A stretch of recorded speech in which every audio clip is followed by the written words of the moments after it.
In MoneyWatch, the markets were closed today, but it was a tough week for investors on Wall Street. That's right. U.S. stocks saw another week of losses, with the S&P 500 and NASDAQ settling at a 4-week low. The latest slide coincides with the release of the March Consumer Price Index. According to the Labor Department, inflation climbed 1.2% last month. That is an 8.5% increase from the same time last year, and the highest level of inflation in more than 4 decades. To talk more about this is Conference Board CEO Steve Odland. Steve, welcome. Great to have you with us. So consumer prices rose significantly last month. What type of an impact did this have on the markets this week? Well, I think consumers are getting very frustrated with the level of inflation that we're seeing. As you mentioned, this is the highest rate of inflation in over 40 years. That means that over half of the people alive in this country today have never seen inflation like this. They're used to inflation between 1% and 2%. It is raging in all of the things that touch everyday life. Energy is up 30+%.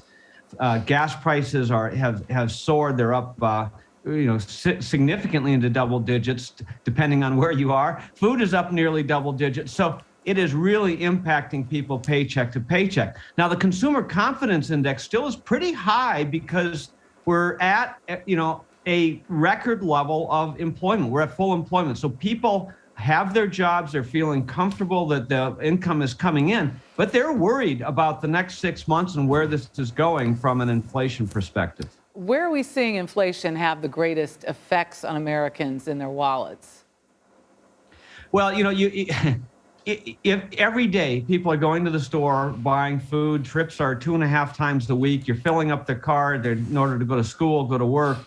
This is where you're seeing it day to day.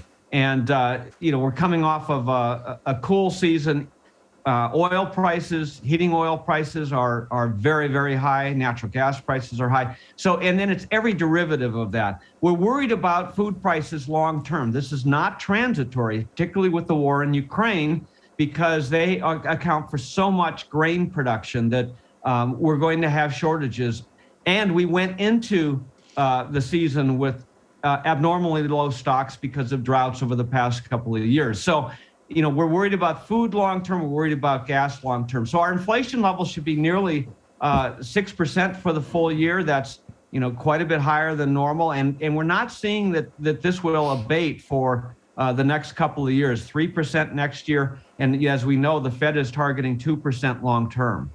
That's not good news. So, Steve, there has been some talk of a possible recession, as I'm sure you're aware. What action, in your view, needs to be taken to right the ship moving forward? Well, the Conference Board does not project the U.S. to go into recession. Some parts of the world will, but the U.S. is not projected to, given the base case. Now, if you have $200 a barrel oil, yes, we'll go into a recession.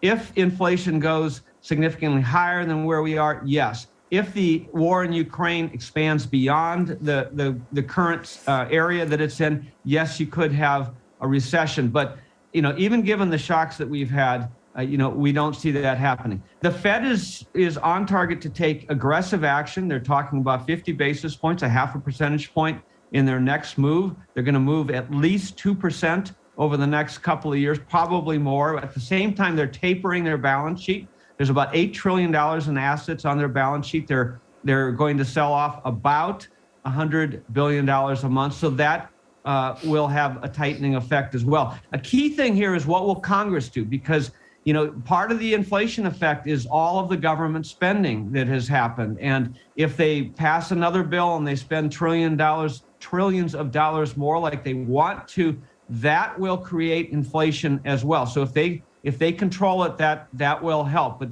the government has to be careful, and the Fed needs to be aggressive here in order to fight this inflation.